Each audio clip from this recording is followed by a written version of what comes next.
Woi, denger gua.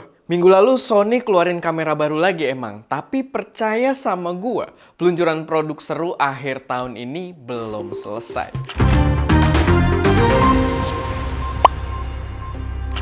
Episode Saturn News kali ini disupport oleh toko kamera Fokus Nusantara.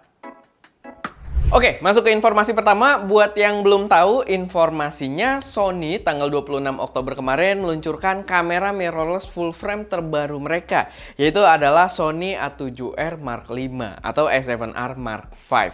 Pembaruan yang dibawa menarik banget yang membuat gua dan A7 IV gua sangat-sangat iri.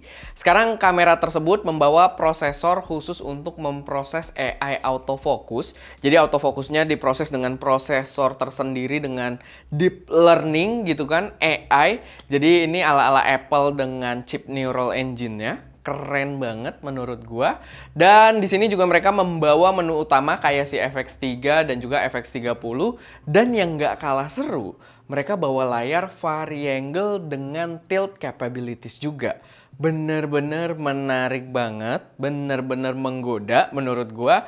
Dan kita udah sempat bahas juga di video berbeda. Semoga ya, kita dapat kesempatan buat nyobainnya. Tapi kalau kalian yang masih agak kepo buat tahu lebih dalamnya, bisa mampir ke video kita yang udah bahas. Tapi abis video ini selesai.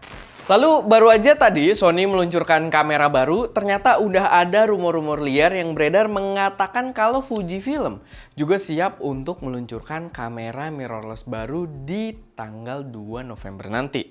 Yang dirumorkan adalah Fujifilm X-T5 yang bahkan udah disebutkan juga katanya bakal bawa spek video 6K 30p. Wow. Tapi belum begitu jelas apakah bakal open gate kayak si X-H2S yang lagi ada juga sebenarnya di ST Media. Apakah kira-kira pakai sensor yang sama? Ya, kita belum tahu dan pastinya gue harus ingetin lagi manage ekspektasi kalian karena ini belum menjadi informasi secara konkret. Belum jadi sebuah fakta. So ya, kita tunggu dulu aja. Tapi kalau kita dengar soal rumornya tersebut bakal diluncurkan katanya 2 November. So, nggak perlu terlalu lama untuk pembuktiannya. Lanjut lagi, kalau Fujifilm masih rumor, ini ada informasi yang udah konkret kalau DJI akan meluncurkan drone baru tanggal 2 November juga. Ini konkret karena udah dipost sama DJI berupa teaser gitu. Dan dari teasernya ini kalau kita perhatikan gambarnya itu cukup jelas kalau itu sangat mirip dengan bentuk kamera yang dimiliki oleh DJI Mavic 3. Cuman tanpa kamera telenya aja. Ini align dengan rumor-rumor soal DJI Mavic 3 Classic yang disebutkan menghilangkan kamera telenya. Tapi membawa sisanya itu speknya yang dibawa tetap identik dengan Mavic 3 originalnya. Dan itu menarik menurut gua karena kalau benar berarti akan tetap membawa kamera bersensor MFT untuk sebuah drone. Itu tetap luar biasa gitu ya, tetap membuat gua sangat excited. Dan karena ada yang dikurangin berarti harusnya bisa lebih affordable. Walaupun gue sih sangat yakin kalau nggak murah juga. Tapi ya lebih affordable dari Mavic 3 kemarin.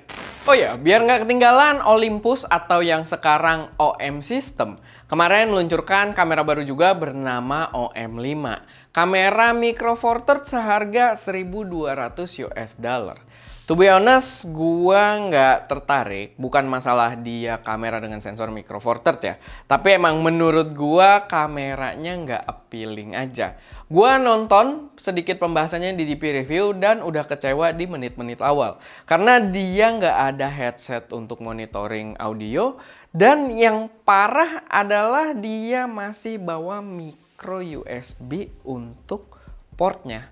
Gitu, which is menurut gua ini tahun 2022 juga udah mau berakhir gitu ya.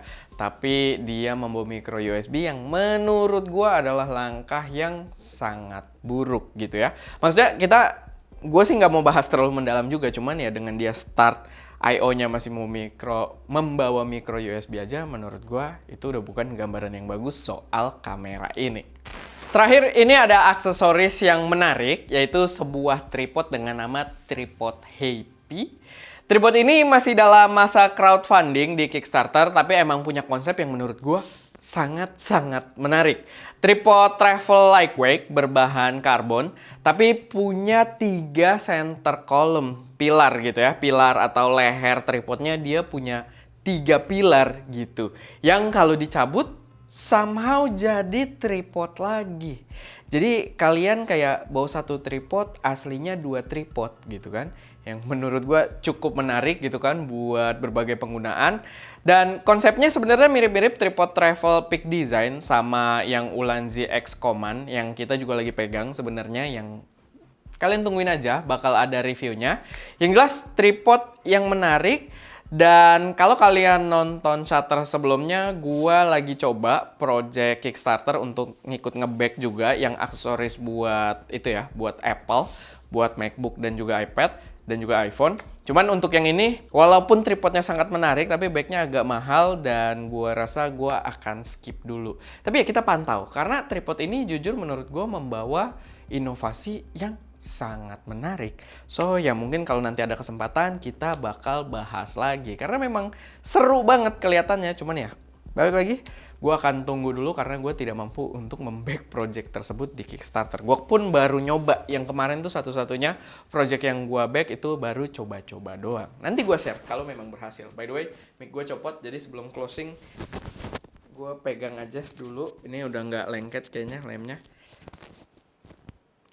Tapi paling itu aja sedikit informasi yang bisa gue sampaikan kali ini. Semoga bermanfaat, semoga bisa jadi wawasan tambahan buat kalian atau sekedar informasi mingguan yang menarik.